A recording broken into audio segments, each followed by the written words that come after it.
Hey everyone. Thank you so much for joining another episode at the CSM Practice podcast, where I have the privilege to interview a lot of different people from our business community to see different perspectives related to customer success.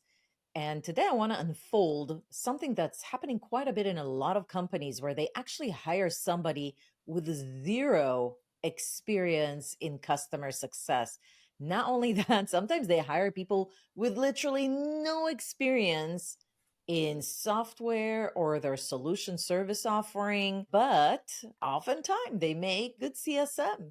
And so I brought in an interesting guest today. Her name is Hanene Duprat. She's from Europe. She'll tell you all about her in a second here. But the reason I brought her in is because on a regular basis, she works with one of the universities in Europe to train in the tune of dozens of to be CSMs on how to be a CSM.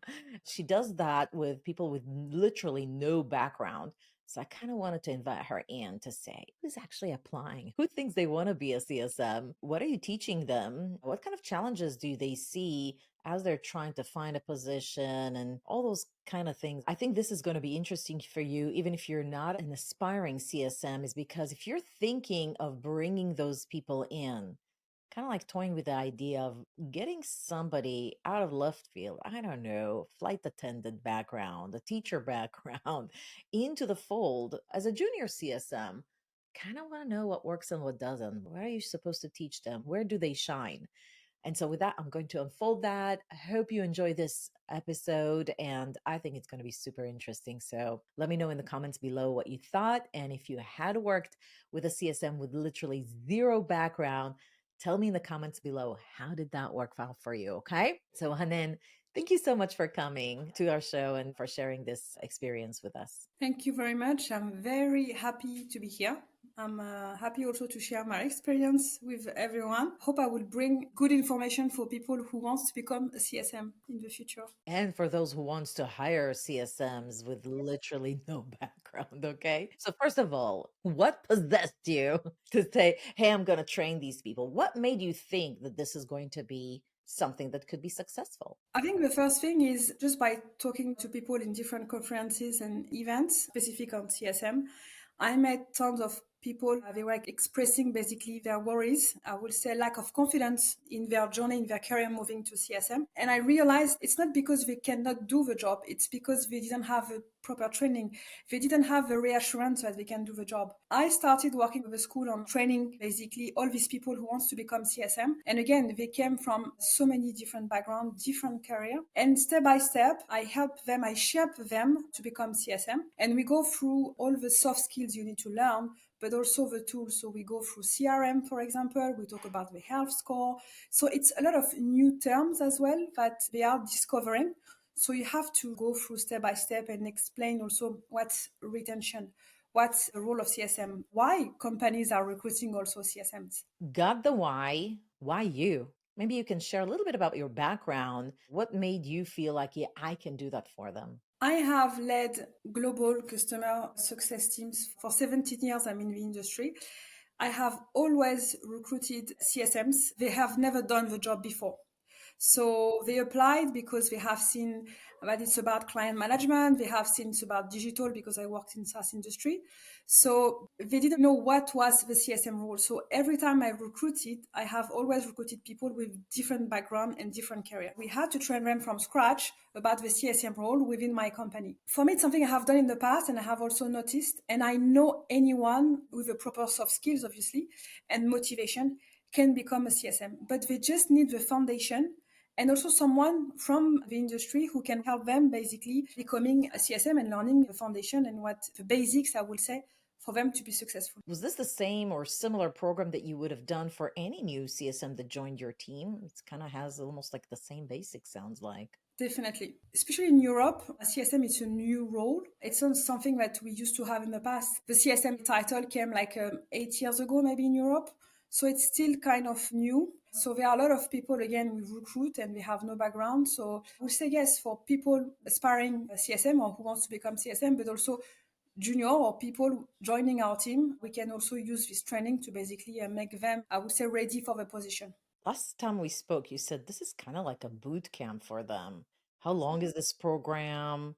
How many people sign up? It's a boot camp, 3 months, and they go through a journey. So we go through what is a CSM. We talk about what does it bring to the company, why companies are recruiting CSMs, why they are important for the business. Then step by step, we talk about their soft skills. Then we talk about journey mapping, for example. We talk about health score. We talk also about tools such as HubSpot, Asana, the different CRMs in the market. We also do business cases where we give like a challenge and we ask the group of people to basically come up with a strategy, with the tools, with processes, etc. We talk about also the role of the CSM within an ecosystem, the link between the sales team and the CSM, product and CSM marketing, the customer care as well. What kind of people sign up? We always talk about, CSM doesn't have to have experience in certain situations. What kind of people aspire to be a CSM? What kind of backgrounds do they come from? It's very interesting because there are so many different backgrounds. What's the weirdest thing you've ever heard that surprised you? Like, what? I had someone who used to work in a funeral. Funeral home? Funeral, yeah. But think about that, the link between leading like a funeral like business, because he was obviously dealing with clients, and the CSM. Well, the term that you can link both is care. Because when you work in a funeral place, you have to be careful with the feeling and the client in front of you. They are like going through a big change, massive experience in their life. So you have to make sure like you can basically help them through that journey. CSM, if you can use that for a CSM. A CSM, you are helping your client through a specific journey, like making the most of a tool or the service that you are providing. So you actually have very like similar soft skills, I would say, that you can apply. What other types of professions have you seen go through the program and successfully find a job? I have seen flyer attendant. That was quite successful. Obviously, when you're a flyer attendant, you do deal with customers, but it's different. It's B2C. There is not a lot of digital activity, I will say. So that was quite successful, and she was brilliant actually in class. I had also a school teacher as well. I had a mom. She raised her kids and decided to think about her career. All these people that I'm sharing here, are very motivated. They want to learn. It's a big move. It's a new opportunity for them because they have learned about CSM. Someone told them, they liked it. They read job description. Someone talked about the role, etc. And they decided just to try. But it's a big change. So because it's a big change, they are very focused. And I know they will be great CSM because they care a lot. Most of them, they are here also because they love developing relationship with clients. They love solving problems. It comes all the time. I love solving problems. So they will definitely become great CSMs for sure. Yeah, I heard a lot of things about hiring from those types of professions. Well, sometimes a mom actually works if she has a lot of affinity and empathy, knowing how to care. So I think if you hire from any types of those professions and you have a good CSM onboarding plan and get them oriented to the terminology that makes sense for your clients and your products or services, I think you're going to have a great person in place. Would you say that the class and the people who go through it, when they come from different backgrounds, are they better suited for a higher touch model or literally like a very low touch with maybe dozens of accounts assigned to them? I think they can do both, definitely, because that's part of a program. However, I can see that they all keen to be part of a team in charge of a high touch. Because of their care and their empathy, it seemed to me like it would work better for higher touch. Yes, we can do both in the sense that we talk about tools, etc., ticketing. So we'll go through the entire ecosystem. Also, why? Because again, in Europe, sometimes you apply for a CSM role, but actually you do a bit of care within the role. And so it's not yet in Europe, I would say, structured in a way that when it's written CSM, it's really a CSM role. You have to be flexible. That's why we also give them like the tools to be able to manage to do some care, basically by customer care, ticketing, and also be in charge of low touch clients. What do you think is the most challenging aspect of becoming a CSM is for them? Like as they go through your program, what do you feel like is the topic that's like hard for them to get? This is the most challenging aspect of the whole boot camp process, I think. I talked to some of them like who had a training and had a job right after. One of the feedback I got is I feel like I know more about CSM than my manager. Wow. Yeah, my training is in France. Actually, probably it's linked to the market as well. And again, we are evolving. I mean, we are progressing. We are probably at a different level than in the US, but they are so well trained. And again, it's one of the first trainings we have in France. So obviously, they might not know a lot more than their team members, future team members, or future manager. Not all the time, huh? But because we have a lot of startups, they start building their CSM team. They have 1, 2 CSM. So they bring on someone who has been trained. This person actually probably knows more than them, which is great because they can use what they have learned and help the company basically putting a CSM strategy basically. Yeah, it would be nice. Like when I graduated from university, 1888, and a bunch of like the university matched me up with a bunch of other companies that were interested in that master's degree. And I went through a series of interviews because of they opened up the door for me without any experience back then. I did a master's degree in accountancy. I interviewed for some of the biggest accounting firms in the world, but I wouldn't have had access to them if it wasn't for that master program I went Mm. through. So I suppose this is kind of like the same. At some point, you have so much credibility that you build and success that you could showcase for your grads that companies just will proactively ask you, hey, which graduates do you recommend Yes, us? actually, yes, exactly what's happening right now. I have recommended and sent so many people to different companies, even people I not very close to, but I know they are leading a team and they are looking for intern or someone junior. I will just drop a note because I see so many talents. For them, it's a big change. I want to help them, and I know I can. So whenever I can recommend someone from my class, I will do it. And it's already happened. So that's the reward, I would say. Listen, it's such a treat to be able to impact a person's life. And then you're also helping all those other companies that are looking for somebody that would be willing to put an investment of literally 3 months of rigorous studies to learn what it is, how to do it, do role play, and come in and use all their soft skills that they already have in spades. That's sometimes the CSMs that we hire internally may or may not have those skills already. So Exactly. And they need that. I think every company should have a specific CSM training, not just training on how to communicate with client, how to manage a difficult relationship with client. I mean, or even how to read data, how to analyze data. I think you need someone who can drive this training specific for CSM, specific to the challenges of CSM, because when we look at health score, it's specific to the CSM industry. It's all about retention, and that's why they need a training dedicated to the CSM team. So if you had to build it again from scratch, would you make any changes to it? I think if I had to make some changes, I would probably have my group of people probably like talking to companies, to CEOs, to VP customer success, to head of sales. I want them to hear from these teams what do they expect from a CSM. I think it's important because sometimes they are here, we train them, but they are still unsure. Okay, will they make a difference? Did they learn correctly? Will they be a good CSM, etc.? And I think if they can learn and read, or at least listen from other department, not just CSM, they will see the impact they are making in a company. What do you think is like the future of customer success? Do you think that more and more companies are going to hire people with less experience so long as they go through that class and they can talk the language and better understand what's expected from them? I think more and more companies will hire CSM.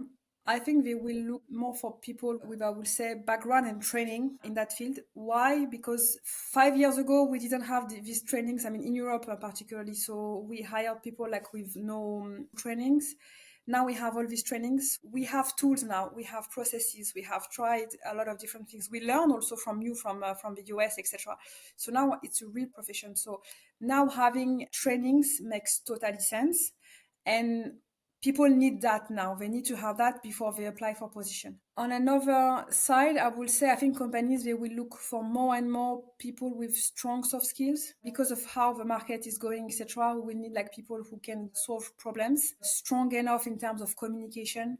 Listen, I think what's exciting about this conversation is that it opens up the mind to potentially hire with less experience and impact somebody else's world, but also impact your own company, because these folks are going to have ample of empathy, understanding on how to deal with tough situation that the existing team might not have. And we all know when you add a little blue to a red sea, it becomes purple. So they could actually bring a lot of value to the internal team, let alone the customers and the company. I hope that subliminally, people that listen to this conversation also get some ideas on how they can do new CSM onboarding better, because you already suggested a few topics that they should keep in mind that a new CSM on the team may or might not know how to do. I hope, Hanene, that this is a beginning of something. I would love to have you open that training up for my community, the customer method, and see if anybody here that's listening to this video, if you want your new CSMs to go through a class like that that teaches them everything about customer success, provides them with role play, we're going to put something together. So if you want to join the wait list, look at the link below. And if you're a completely new CSM or somebody that wants to be a CSM, also check out the link and let us know you're interested, and we'll hook you up with the right cohort. Hanene, anything else you'd like to add? What inspires you in customer success? What kind of books do you read that you felt like, wow, great, that you'd like to recommend everybody else to read? I actually read books that are not specific to CSM. I like to read different books like strength-based leadership, essentialism as well. So being a better leader, better CSM, a better person actually in my professional environment. So that's mostly what I read. Otherwise, I love obviously watching podcasts like yours. I love listening to the different people you have, different guests, listening to their perspective, etc. Podcast is probably the content I will listen to on CSM specifically. What other two podcasts do you love listening to? If you go on a walk or drive in your car, what do you tend to kind of plug in that either relates to CS or just elevates your professional skill set or you as a human? There is the CSM & Co, which is the CSM podcast in France. It's in French. The entire ecosystem, like a French ecosystem, is in that podcast. So if anyone speaks French, we'll invite them to listen to this podcast. The second one is Do It Yourself, which is mix of different content. It's more about how to get organized, mostly about mental health, I will say, like just how to not feeling overwhelmed, etc. Hey, listen, Hanene, I think the world's your oyster. You're so amazing. You focus on the right things. You're so lovely. I appreciate you coming to the podcast and sharing your perspective, because I think it's so unique. You deal with so many of those aspiring CSMs, and kind of to see things from the vernacular of those who train them and take care of them. So I think that's wonderful. It was really a treat to have you on our show today. Thank you so much. It was a pleasure for me to be here. I hope some people will be inspired by this talk and want to be trained on the CSM. Absolutely. I think that's exactly it. I hope it inspires some people, inspires and aspires. And Exactly. drop us a link in the comments. Check the links below. I'm going to add links to podcasts she mentioned, how you can get on the wait list for that training, whether you're an aspiring CSM or somebody that wants to outsource portions of your new CSM onboarding. And hey, listen, if you just want to learn on how to create a new CSM onboarding program for your new hires, think about joining my mastermind, the Customer Method, where we teach you everything that you need in order to have a best-in-class customer success program in your organization. And then thank you so much again for joining the conversation and the podcast today. Thank you, Eri. Thank you for the invitation. All right, guys, if you like this conversation, you like this podcast episode, drop a comment below. Let Hanene know. In the meantime, big love for me, and I'll see you on the next conversation.